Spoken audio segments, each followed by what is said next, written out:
Guys, deluded, I'm back again. Thank you very much for having me, folks. Just make sure I can hear you guys alright, or better yet, you guys can hear me alright. So yeah, man, let's crack on. Fridays equals Q&A days. Why waste any more time? Obviously, I got to make sure you lot see that. That's the customary thing.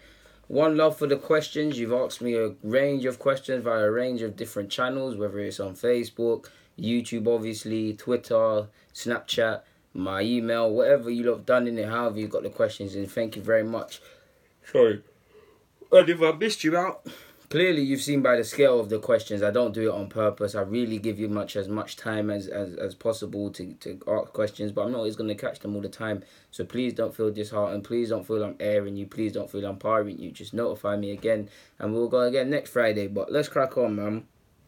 Some very good questions. Firstly, Marble asks out of the top six, who has had the best window?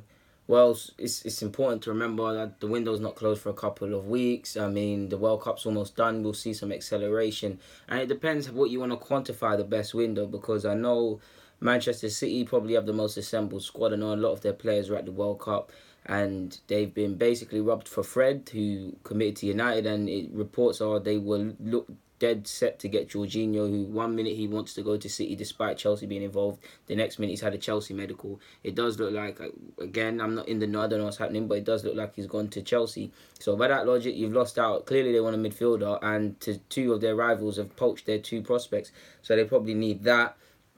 Obviously, Mahrez is the big one. Immediately makes them stronger, so that's good. Liverpool have had a good window. We've known Keita's coming in for a while. Fabinho's arrived, and they tried to get Fekir. United brought in a young right back full of potential, and obviously they signed Fred, who City wanted. So they've done all right. Spurs, to my knowledge, at the top of my head, they ain't brought no one else in. Although allegedly they're in talks for Malcolm and Jack Grealish. That'd be all right. And then there's obviously us, about 5 additions. Well,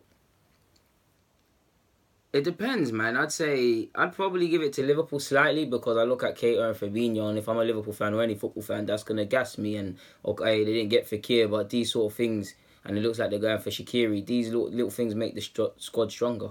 Be a shame if they don't get another centre-half, but probably say Liverpool. Depending on what way you want to look at it, you could also say us, to be fair, not because any of these players Bartera or anything to write home about, just purely on the basis that the club's known it needs to fix the spine of centre-half, in goal and central midfield, and they've gone about and done that. So if you imagine you have areas to address in your club, it addresses them without trying to sound biased.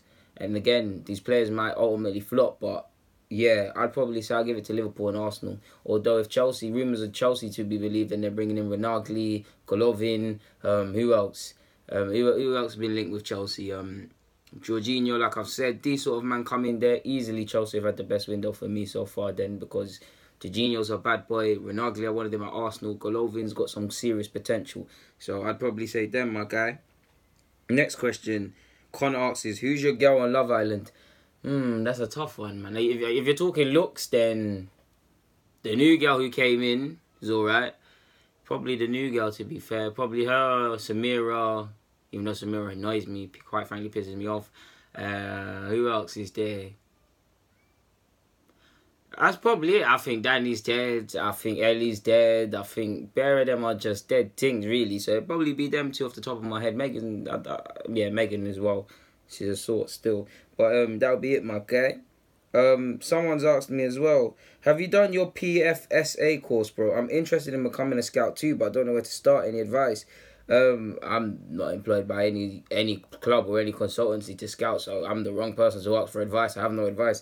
For those who don't know, that's actually a qualification he's referring to, professional scouting qualification. I don't possess that at this current moment in time. I'd like to do it, but I mean, you look at the dynamics.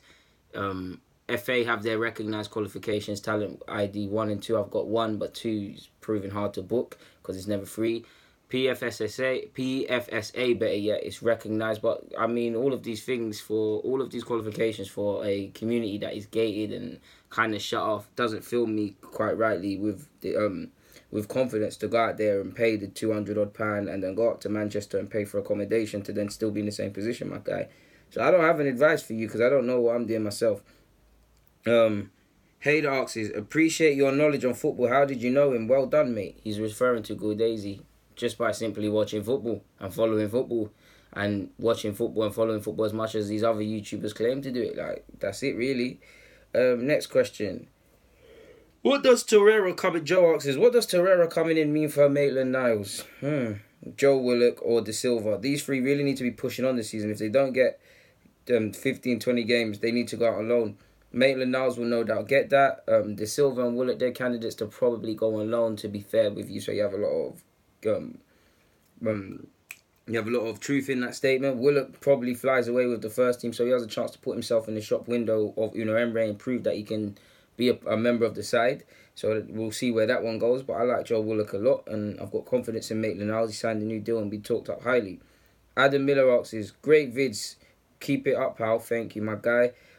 You've gone on to ask, I find it mad how people big is up. So I think you mean I find it mad how people big up so many ex-Arsenal players such as Rosicky, Fabregas, Hileb, etc. Obviously, I love them too, but looking at it, Ramsey has more goals and appearances and one more, and has won Player of the Year twice. Same with Cess in brackets. Do you think we as fans romanticize players after they leave? I just find it bare weird. Thoughts?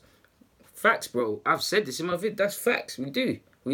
You're seeing language. From I'm seeing language used as club legend for Jack Wilshere. You can't say that. It's not just us. You see a lot of fans let their love for the player take them to places that they shouldn't do. And I always say you need to separate your heartstrings from the actual narrative and see things for what it is. So you're 100% right in that, my guy, man. The fact that Ramsey isn't held in higher regard than some players that actually, when you look at it, have never achieved anything of real note at this club, bar playing against Barcelona and bossing it.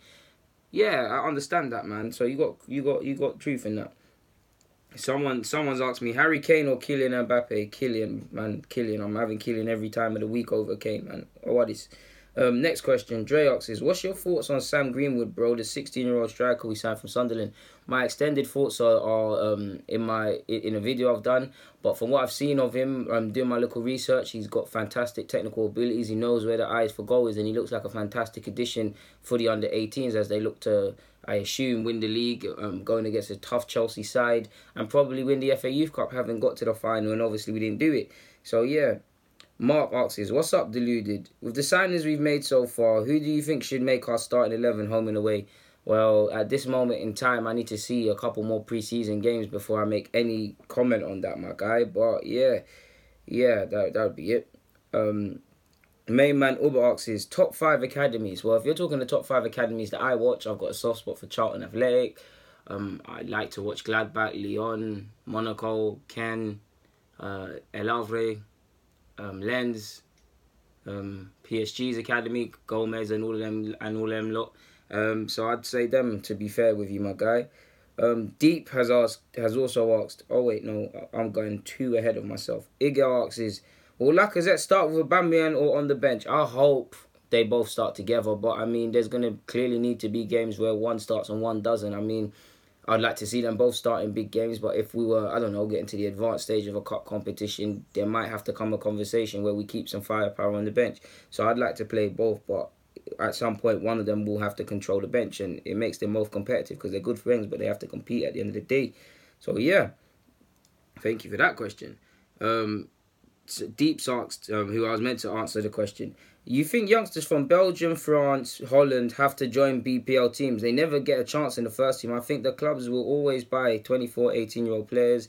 Yada yada. I think for the likes of Chong, plays for United people, Redden, plays for Chelsea, will be better staying at their hometown club, playing in the first team in Holland's first league until the age of 18, like Kluivert, De Ligt, De Jong, and he said many more. Yeah, you've gone on to say I have a lot, and you've said, what's my opinion on that? Well, I believe players should take their careers into their own hands in a day and age where there's a lot of advisors, whether it's parents, whether it's agents, whether it's people behind them making them make the move for them, and they're getting their heads turned for money. If they want to move for money, or they want to move to a club in England where they have less chance and they genuinely believe that's the greatest option, then yeah. But just to humour you on the basis of what you said, yeah, it could be it is clearly worth staying within Holland or Belgium or France, or if you're in a first team where you have a genuine chance. I mean, if you're at PSG, you have a genuine chance, but there's a lot of talent. Versus if you're at somewhere like Lyon or Cannes, stay there, learn your craft, the move will come. So you're definitely right on that. I've said that in many of it. So yeah, George has asked me, do you think some of the underwhelming talent could be revived? I'm referring to Chuba Akpom, Zelalem, Jeff Rene, and Lucas. Well, Jeff Rene, I wouldn't call him that, but I get what you mean. Definitely Jeff. Lucas could have been used in the squad when you see how weak our bench is, I guess. Zalalam's got the technical ability. If someone gives him puts a hand around him and gives him a touch of faith, we'll see what happens. But 2 new midfielders have come into the club. Maitland Niles has been promoted. Josh De Silva and Joe Willock has seemed to have edged ahead of him.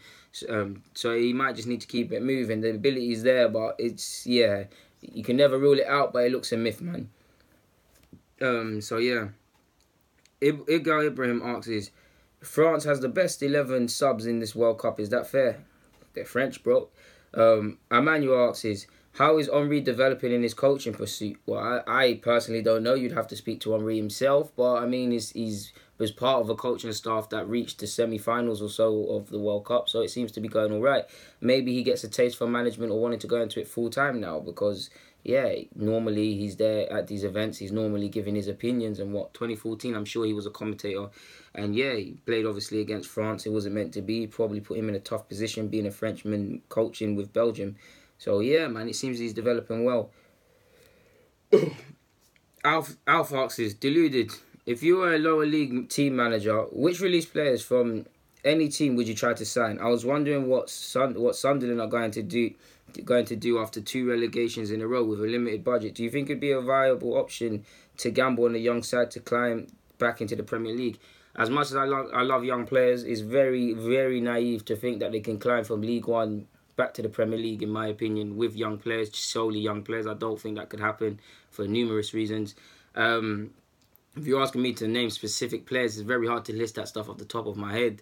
To be fair, I'd have to go and look at players of clubs that are available on loan or have been released. So a club like Sunderland, you'd probably have to go. I would just go off the top of my head because it's in here. I'll go for Chelsea's academy. Which of these players need a loan spell? Boom, we get them on loan, and then you need to surround them with experience, and then it's a case of both. It's a best of both worlds sort of thing. Because I don't know, let's just say we got Jay De Silva, and let's say I'm Sunderland in League One. I get Jay De Silva and Redden the striker. Redden might bag goals for me. Jay De Silva will do his thing at left back, and I have experience around me. We get out of the league, and they both get playing time. So yeah, to hear me, I definitely would look at young players. I do think it's a gamble, probably in them situations you can't afford to take. So I would look at some young players, but I think it's, as much as I love young players, I think that's kind of naive, my guy. But thank you for the question. Junior asks, I'm starting to believe Spurs are significantly better than us. Vertonghen, Toby, Sanchez are better than all our centre-halves. Trippier is better than Bellerin currently. Dembele, our whole midfield, Barroso. Torreira, he's not better than Torreira for sure. On pure ability, Eriksen, Mkhitaryan, we're only able to compete with strikers in the strikers department. Yeah, you could say that. You could. They've been better than us for the last 18 months. They're consistent and all of these things. I do think more Arsenal players get into that Spurs side than we get given credit for. But definitely, you got Kane on a madman. Like you said, them 3 centre-halves are better than all the centre-halves at this club. Yeah, but that's a good. Yeah, they have better personnel. That's without a doubt. Apart from like you said, Ozil, Aubameyang, Lacazette, I think Torreira gets into that midfield as well. And I think Ramsey also gets into that midfield. So bar them sort of players, yeah, everyone else is crap really, and Spurs are better in every other department. So you're right on that, my guy. Harry Hunt asks, what's your opinion on Felipe Carvalho? I'd have to watch him a bit more, my guy. I haven't formulated enough of opinion to be telling you his good points and his bad points, so I'd love for you to tell me about him. That's something you know more than me. Like I tell you guys, I don't know everything, my guy. Alex asks, how do you feel about Perez not giving a significant role at Arsenal? Personally, I feel disappointed because he loves the club and wants to be around the training ground. I don't know what's been said, my guy. I don't know what's been said, what's not been said. Yeah, if he hasn't been given a role, it would suck because he's talked up his chances. Like he said, he's always at the club. Few people probably know the club more than him. So yeah, it's upsetting. I mean, not upsetting, but it would be nice to see him get a role. But if Unai Emery can't make a role for him, doesn't deem him part of it, or wants him to make a clean break, then who am I? I mean, I love Arsenal as much as I love Arsenal. No one's giving me a scouting job, so the game's not based on sympathy, my guy. And you've also asked, what formation and starting lineup would you start the season with for Arsenal, assuming we don't sign any more players after signing Torreira? Well, my heart would be 4-3-3 or 4-2-3-1, but I think Emery is going to line up with a diamond. But if it was me, because you asked me specifically my team, sadly, Bellerin on the right-hand side, left-back Monreal's back, centre-half, I'm going to have to go with Mustafi and Socrates, sadly. In goal, Leno. Midfield, depending on his fitness, Lucas Torreira, Aaron Ramsey and Xhaka. Up front, I'm going with Aubameyang, Lacazette and Ozil/Mkhitaryan on some right wing thing. Sort of cutting in. They start on the right, but they more or less become a 10, similar to, what was it, Jack Wilshere against Cologne or wherever it is a few months ago. So yeah, man. I don't think I've got any more questions from you guys. No, I don't. People, thank you very much for the questions. That's all I can say, man. Like, without the questions, we obviously can't do this. And every week, look how good you, man, received me. You lot came hard, man. Like, I'm even having to show you my handwriting, I'm writing things down and that. All I can do is say thank you. It means the world that you've taken time out of your day to ask me a question, people. If I've missed you out, if you've got any new questions, get in the comments. If you haven't, still get in the comments. Don't get away without crushing or hitting that like button. Hit the subscribe. You know, if you're a new viewer, you know you like what you hear. If you don't like what you hear, then fair enough, but I'm still the waviest. Guys, deluded, I'm out.